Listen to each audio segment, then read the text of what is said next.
다 함께 사도신경 고백함으로 2월 15일 화요일 기도회를 시작하겠습니다. 나는 전능하신 아버지 하나님, 천지의 창조주를 믿습니다. 나는 그의 유일하신 아들, 우리 주 예수 그리스도를 믿습니다.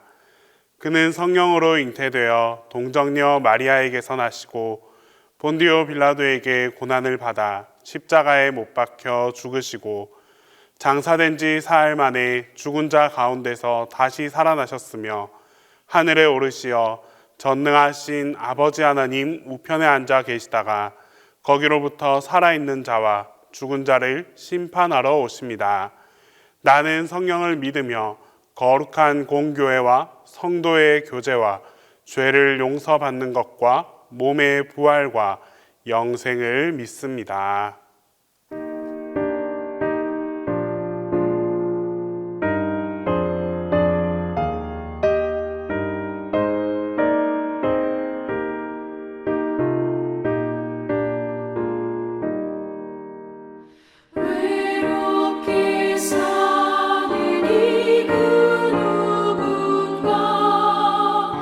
맘 아파 헤매는 그대로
오늘 우리에게 주시는 하나님 말씀은 열왕기상 17장 1절에서 7절입니다. 구약성경 열왕기상 17장 1절에서 7절입니다. 다 함께 봉독하겠습니다. 길르앗에 우거하는 자 중에 디셉 사람 엘리야가 아합에게 말하되 내가 섬기는 이스라엘의 하나님 여호와께서 살아계심을 두고 맹세하노니 내 말이 없으면 수년 동안 비도 이슬도 있지 아니하리라 하니라. 여호와의 말씀이 엘리야에게 임하여 이르시되 너는 여기서 떠나 동쪽으로 가서 요단 앞 그릿 시냇가에 숨고 그 시냇물을 마시라. 내가 까마귀들에게 명령하여 거기서 너를 먹이게 하리라. 그가 여호와의 말씀과 같이 하여 곧 가서 요단 앞 그릿 시냇가에 머물매 까마귀들이 아침에도 떡과 고기를 저녁에도 떡과 고기를 가져왔고 그가 시냇물을 마셨으나 땅에 비가 내리지 아니하므로 얼마 후에 그 시내가 마르니라. 오늘 본문의 주인공은 엘리야입니다. 여러분이 알고 있는 엘리야는 어떤 사람입니까? 성경에서는 엘리야에 대해 이렇게 이야기합니다. 길르앗에 우거하는 자 중에 디셉 사람 엘리야. 이 한마디가 엘리야에 대한 소개의 전부입니다. 성경에는 대부분 중요한 인물들이 등장할 때마다 인물에 대한 설명을 아주 자세히 기록하고 있습니다. 대표적인 예가 모세입니다. 출애굽기 2장을 보면 모세의 출생과 그 성장 배경에 대해 아주 드라마틱하게 자세히 설명하고 있습니다. 사무엘도 마찬가지입니다. 사무엘상 1장부터 3장 말씀을 보면 사무엘이 태어나기 이전부터 어머니 한나에게 있었던 일, 그 일에 대해서도 아주 상세하게 기록하고 있습니다. 그에 반해 오늘 이 엘리야는 특별하고 드라마틱한 소재가 그리고 그 소개가 없습니다. 그의 출생 배경, 가정 환경, 성장 과정에 대해 아무것도 말하고 있지 않습니다.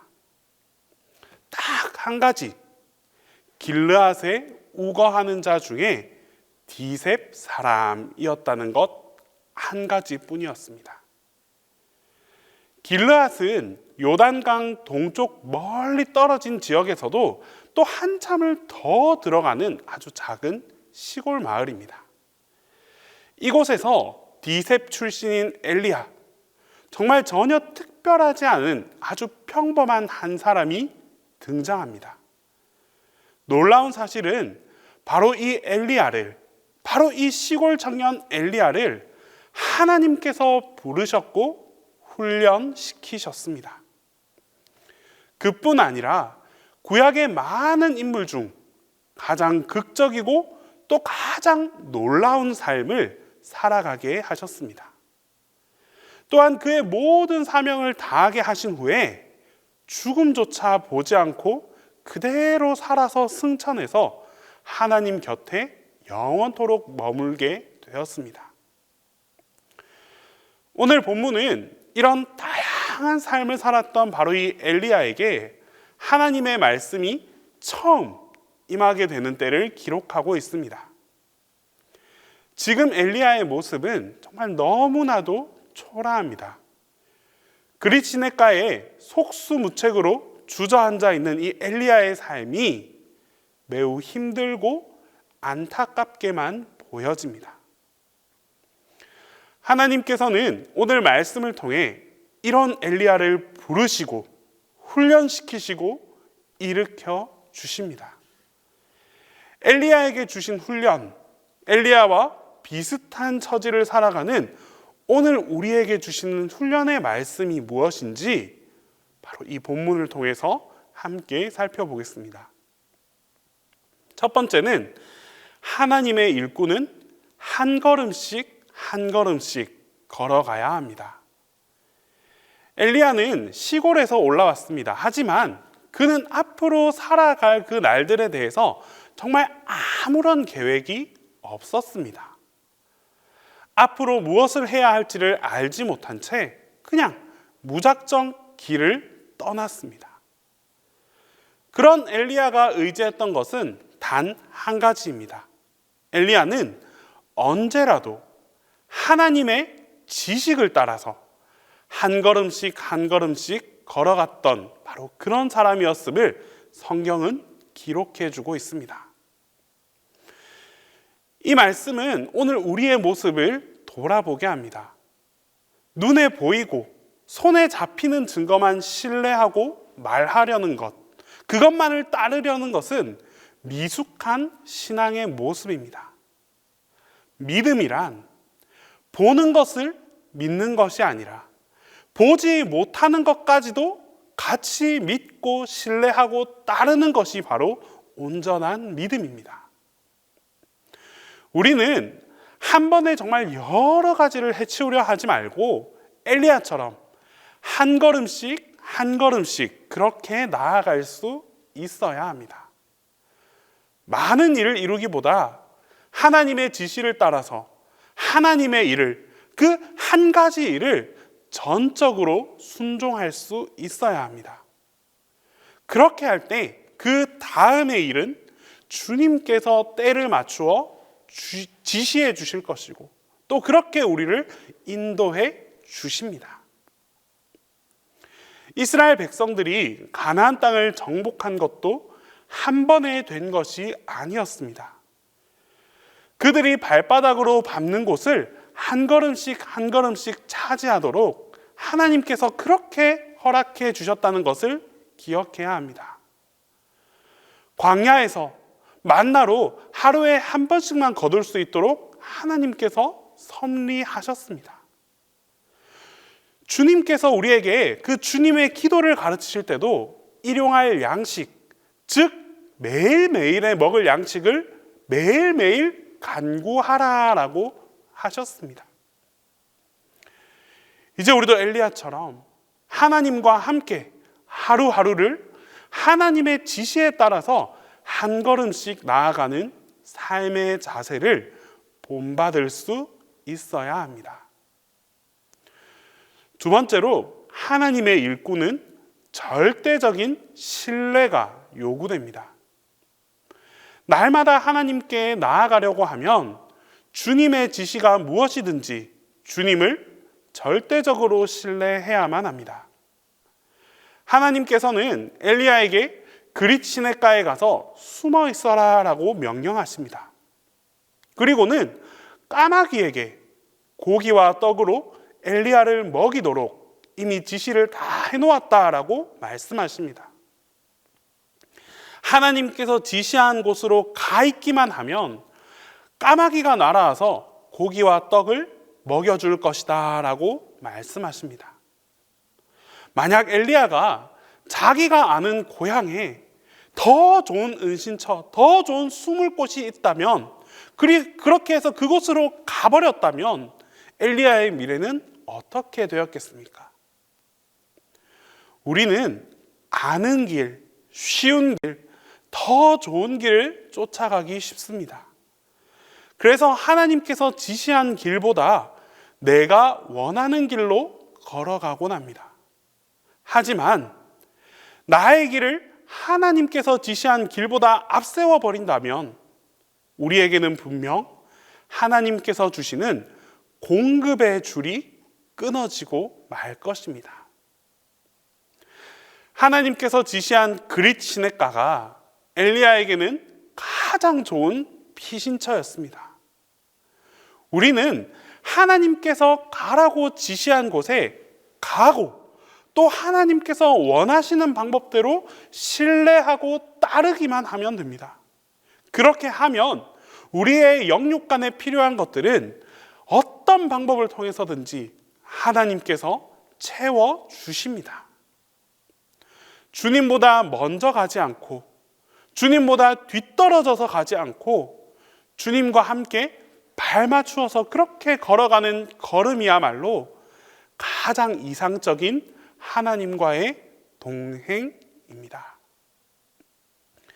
세 번째, 하나님은 하나님의 일꾼은 연단을 받아야 합니다. 엘리야는 하나님께서 가라고 하신 그릿시냇가에 도착했습니다.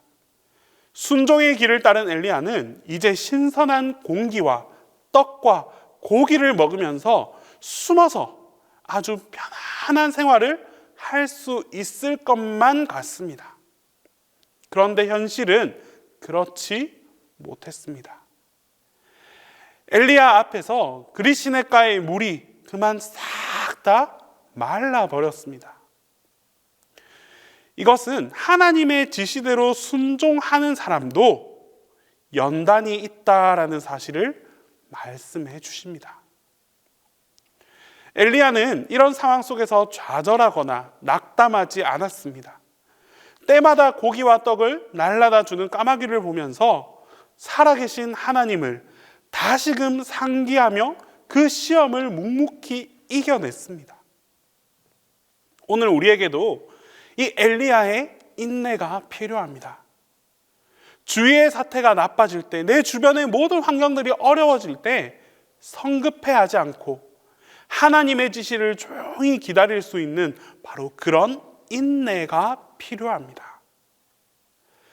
그릿시냇가의 물을 마르게 하신 하나님의 뜻은 엘리야로 하여금 떡과 고기, 즉 물질만 바라보지 않게 하기 위함이었습니다. 엘리야의 시선이 영원히 마르지 않는 생명수가 되시는 하나님을 바라보게 하기 위함이었습니다.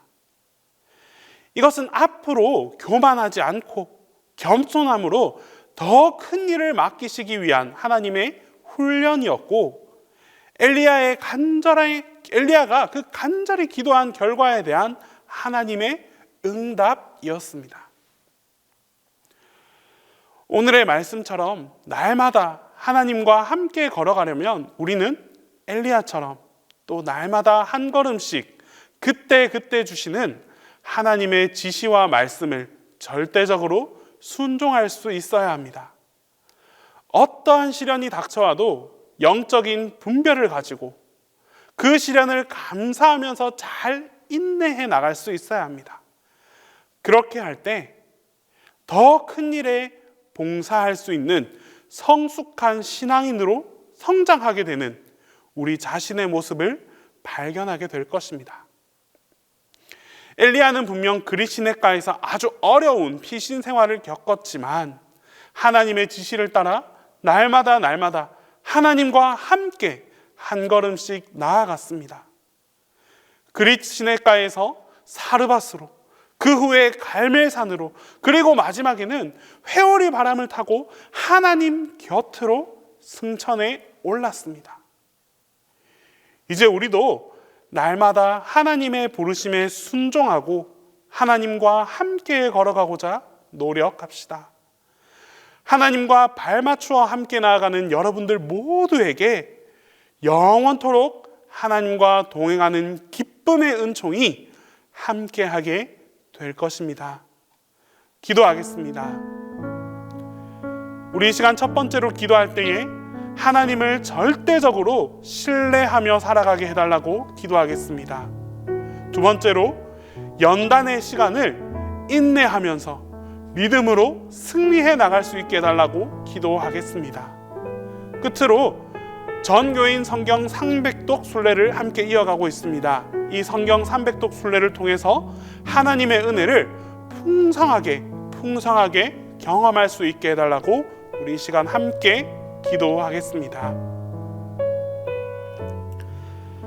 사랑의 하나님, 하나님을 신뢰하는 삶을 살아가게 하심에 감사드립니다. 하루하루의 삶 속에서 주님을 향한 절대적인 믿음을 품고 살아가게 하여 주시옵소서. 어떠한 유혹과 시련이 찾아온다 할지라도 주님을 향한 중심이 흔들리지 않게 하시고 온전한 믿음으로 담대히 헤쳐나갈 수 있게 하옵소서. 때로는 주님께서 우리에게 연단의 시간을 주실 때가 있음을 알고 있습니다. 견딜 수 있다, 버틸 수 있다고 입술로는 고백하지만 정작 그 시기를 이겨내지 못하고 무너져 버리는 우리의 모습을 쉽게 발견합니다. 주님, 우리에게 연단의 시간이 찾아올수록 주님을 더욱 의지하게 하여 주시옵소서. 주님의 힘과 주님의 능력을 간구하게 하시고 주님께서 이 모든 것들을 이겨낼 수 있도록 우리를 지켜 보호하여 주시옵소서. 그리하여 마침내 주님 앞에 훈련받은 하나님의 자녀로 바로 설 수 있게 하여 주시옵소서. 주님, 동신교회 교우들이 한마음 한뜻으로 성경 300독 순례를 이어가고 있습니다. 하나님의 말씀을 사모하고 말씀을 가까이 하기 위해 힘써 노력하는 우리 모든 교우들을 주님께서 기쁘게 여겨 주시옵소서. 말씀을 읽음으로써 깨달음이 있게 하시고 말씀을 통해 주시는 하나님의 은혜를 풍성하게 경험하는 시간들이 되게 하여 주시옵소서. 또한 이 순례에 참여하는 모든 교우들이 한 사람도 낙오하지 않고 끝까지 함께하여 목표한 바를 함께 이루어 나갈 수 있도록 힘을 더하여 주시옵소서. 담임 목사님을 위해 기도합니다. 영육 간의 강건함을 허락해 주시고 목사님을 통한 하나님의 사역들을 방해하는 세력으로부터 지켜 보호하여 주시옵소서. 날마다 주님의 힘과 능력을 더해 주셔서 주님께서 함께 하시는 귀한 주님의 사역자가 되게 하여 주시옵소서. 이제 주님께서 가르쳐 주시는 기도를 다 함께 하겠습니다. 하늘에 계신 우리 아버지, 아버지의 이름을 거룩하게 하시며 아버지의 나라가 오게 하시며 아버지의 뜻이 하늘에서와 같이 땅에서도 이루어지게 하소서. 오늘 우리에게 일용할 양식을 주시고 우리가 우리에게 잘못한 사람을 용서하여 준 것 같이 우리 죄를 용서하여 주시고 우리를 시험에 빠지지 않게 하시고 악에서 구하소서. 나라와 권능과 영광이 영원히 아버지의 것입니다.